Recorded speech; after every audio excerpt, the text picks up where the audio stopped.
اعوذ باللہ من الشیطان الرجیم بسم اللہ الرحمن الرحیم اقرأ باسم ربک الذی خلق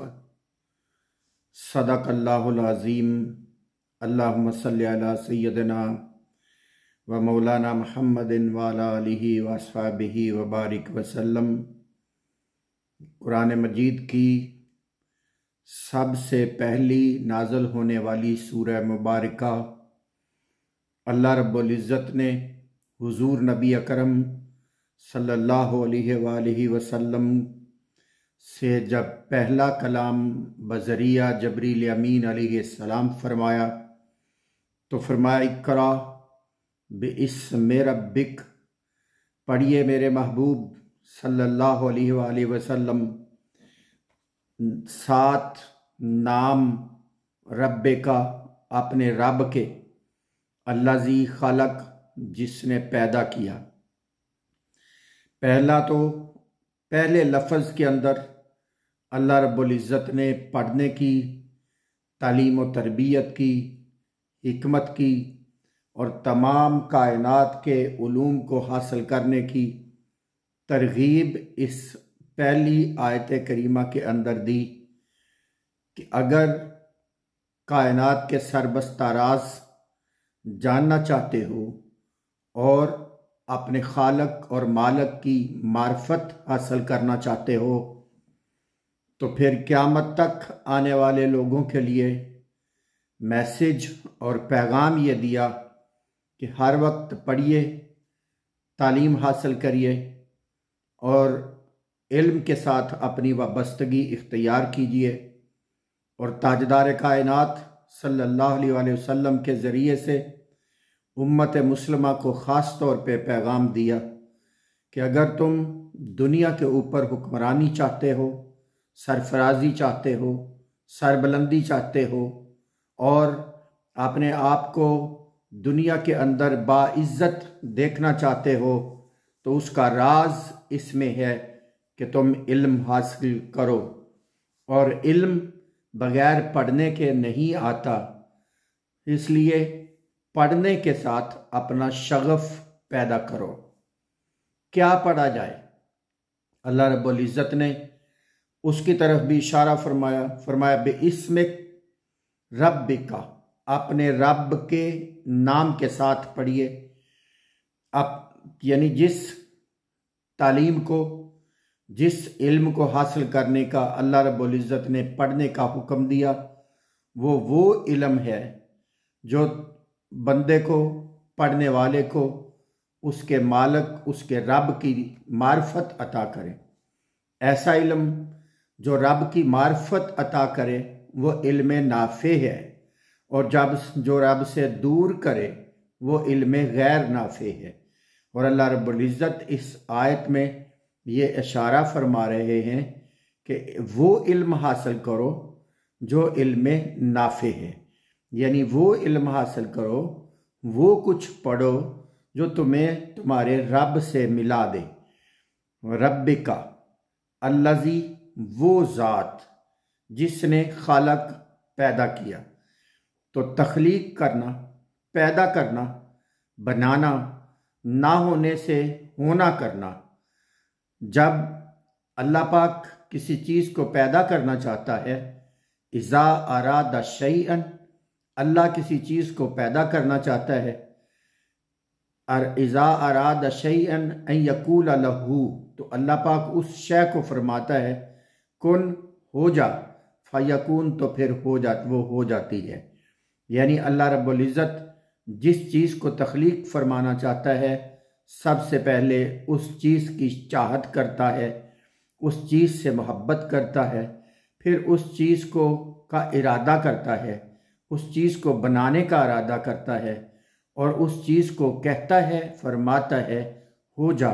تو وہ ہو جاتی ہے۔ اللہ وہ طاقتور خالق ہے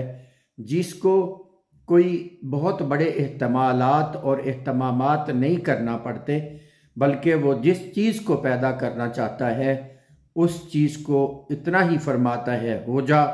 تو وہ چیز وجود میں آ جاتی ہے، اسی طرح وجود میں آ جاتی ہے جیسے وہ چاہتا ہے۔ اس آیت کے اندر پہلا تو اللہ نے پڑھنے کا حکم دیا، دوسرا بے اسمک اپنے اسم کی، اپنے نام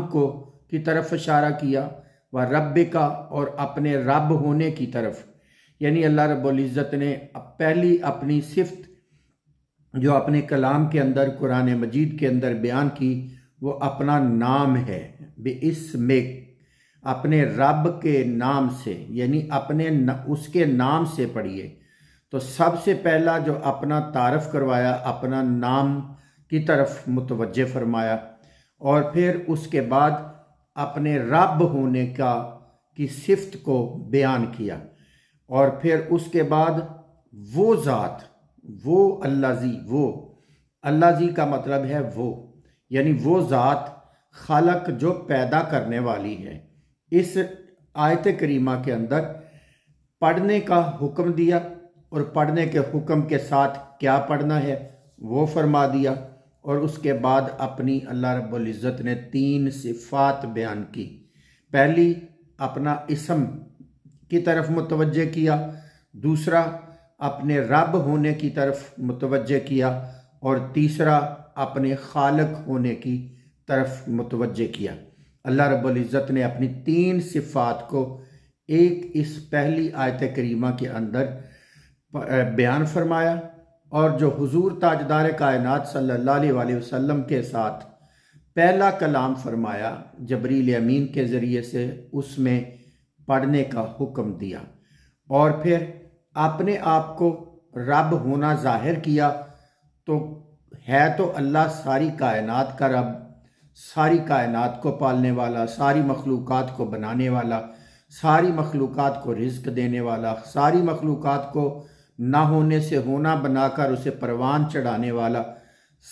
ہر چیز کو پروان تک انجام تک لے جانے والی ذات تو اللہ ہی کی ہے، مگر اللہ رب العزت نے یہاں پر ساری کائنات کی تخلیق کی بات بعد میں کی،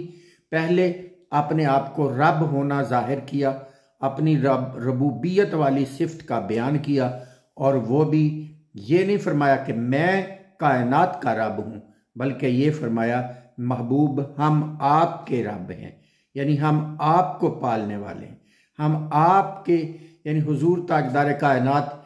صلی اللہ علیہ وسلم کے ساتھ جو اللہ رب العزت کو محبت ہے،